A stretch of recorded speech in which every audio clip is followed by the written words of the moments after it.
Hello दोस्तों, welcome back to another exciting gardening episode.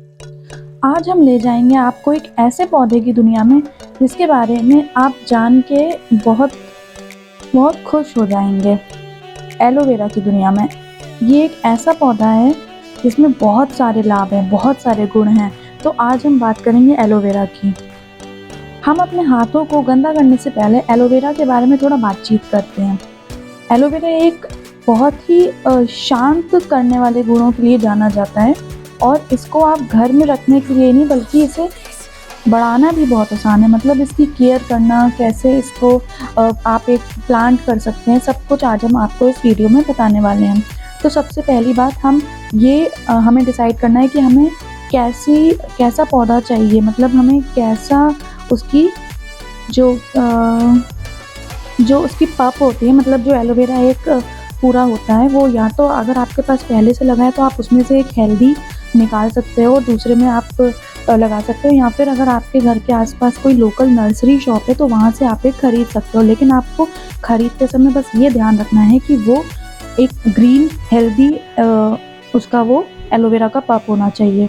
अगला हमें ये ध्यान रखना है कि एलोवेरा का जो पॉट है, जिस गमले में हमें उसे लगाना है, उसे हमें कैसे डिसाइड करना है। सबसे पहले तो वो जो आप पॉट लेंगे वो बहुत ही उसका ड्रेनेज जो है वो बहुत अच्छा होना चाहिए, क्योंकि एलोवेरा जो होता है वो बहुत ज़्यादा मॉइस्ट मिट्टी में बिल्कुल नहीं आपका ग्रो कर सकता है। इसीलिए हमें बहुत सोच समझ के अपना एक पॉट ख़रीदना है। और एलोवेरा भी जो आप ख़रीदेंगे उसका बेस बहुत मज़बूत होना चाहिए, हरी पत्तियों का होना चाहिए।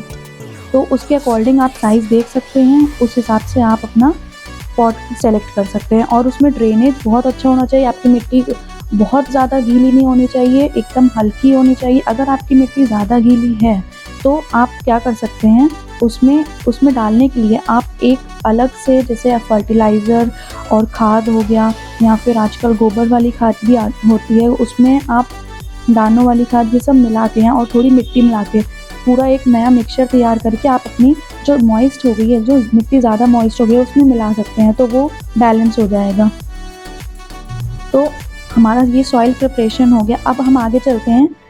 चलिए अब हम अपने हाथ गंदे करते हैं, मतलब हम अपना प्लांटिंग प्रोसेस स्टार्ट करते हैं।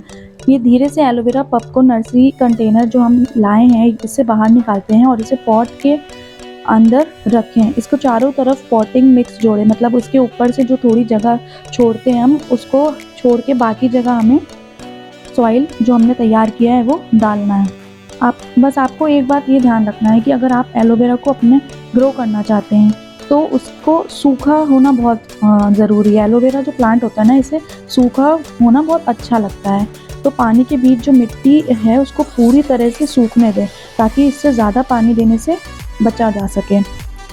और एलोवेरा को जो सनलाइट की ज़रूरत होती है वो आपको इसे डायरेक्ट सनलाइट में नहीं, मतलब कि ऐसी जगह रखना है जहाँ कम से कम 4 to 6 आवर्स, 4 से 6 घंटे धूप आनी चाहिए। क्योंकि अगर एलोवेरा को आप धूप में नहीं रखेंगे तो वो ग्रो नहीं करेगा।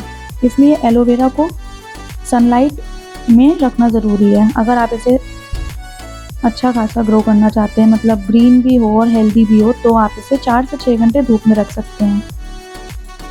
इसकी मेंटेनेंस की बात करें तो इसका ख्याल रखने के लिए आप, जैसे आपने ये प्लांटिंग कर ली, इसके बाद आपको इसमें नज़र भी रखनी है रेगुलर। क्योंकि अगर एलोवेरा की जो पत्तियां हैं ये भूरी, मतलब हल्की ब्राउन या गीली हो जाए, इसका मतलब आप पानी ज़्यादा दे रहे हैं, इसलिए आपको उस पर ध्यान रखना है। तो अगर आप ऐसी कोई भी पत्ती देख रहे हैं जो कि ख़राब हो गई हैं, गल गई हैं, ज़्यादा गीली हो गई हैं या भूरी हो गई हैं, तो आप उसे तुरंत हटा दें यहाँ से, इस पौधे से, इस गमले से हटा दें। तो ये पूरा प्रोसेस था एक एलोवेरा के पौधे को लगाने का, और कुछ ही समय में आपके पास इस बहुत ही गुण वाले, मतलब बहुत ही ज़्यादा लाभ वाले पौधे आपका ग्रो करने लगेगा। और अगर आपको ये वीडियो अच्छी लगी हो तो थम्स अप, सब्सक्राइब और बेल आइकन दबाना ना भूलें। और बाकी ऐसी और वीडियोस के लिए हमारे चैनल को सब्सक्राइब करें।